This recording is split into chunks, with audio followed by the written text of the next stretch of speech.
বিধ্বংসী ভূমিকম্পত মৃত্যু উপত্যকাত পৰিণত মৰক্কো উদ্ধাৰ এটাৰ পাছত আনটো মৃতদেহ ধ্বংসাৱশেষৰ তলত আবদ্ধ বহু লোক আৰু অধিক মৃতদেহ উদ্ধাৰ হ'ব পাৰে বুলি আশংকা প্ৰকাশ কৰিছে প্ৰশাসনে। শুকুৰবাৰে গভীৰ নিশা মৰক্কোত এক বিধ্বংসী ভূমিকম্প জোকাৰি যায়।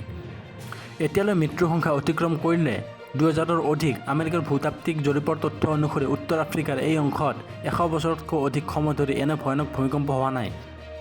মৰক্কোৰ অন্যতম গুৰুত্বপূৰ্ণ চহৰ মাৰাকেচৰ পৰা 71 কিলোমিটাৰ দক্ষিণ পশ্চিমে ভূপৃষ্ঠৰ পৰা 18.5 কিলোমিটাৰ তলত এই অভিকেন্দ্ৰ আছিল।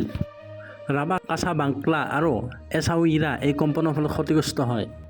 মৰক্কোৰ স্থানীয় সময় অনুসৰি নিশা 11:11 সংঘটিত হয় এই ভূমিকম্প। 19 মিনিটৰ পিছত আন এক আফটাৰ শ্বক সংঘটিত হয়। ভূমিকম্পৰ প্ৰাবল্য আছিল 4.9 ৰিখটাৰ স্কেলত। এই ভূমিকম্পৰ প্ৰাবল্য আছিল 6.8। আমেৰিকাৰ ভূতাত্ত্বিক জৰীপ বিভাগে জনোৱা মতে পৰ্যটন চহৰ মাৰাকেচৰ পৰা 71 কিলোমিটাৰ দক্ষিণ পশ্চিমে অৱস্থিত হাই এটলাছ পৰ্বতমালাত এই ভয়ংকৰ অভিকেন্দ্ৰ। এই কেন্দ্ৰটো ভূপৃষ্ঠৰ পৰা 18.5 কিলোমিটাৰ তলত। ভূমিকম্প কেন্দ্ৰবিন্দু আছিল দূৰৰ হাই এটলাছ পৰ্বতমালাত যদিও ইয়াৰ প্ৰভাৱ সুদূৰ প্ৰসাৰী আছিল। সমগ্ৰ মৰক্কোত ভূমিকম্পৰ ফলত হোৱা অৰ্থনৈতিক ক্ষতিৰ বাবে কমলা ৰঙৰ সতৰ্কবাণী জাৰি কৰা হৈছে। আন কিছুমান ক্ষেত্ৰত ক্ষতিপূৰণৰ বাবে হালধীয়া সতৰ্কবাণী জাৰি কৰা হৈছে। ভূমিকম্প সংক্ৰমিত অঞ্চলৰ চিকিৎসালয়সমূহে যুদ্ধকালীন অভিযানত আহতসকলক চিকিৎসা কৰি আছে।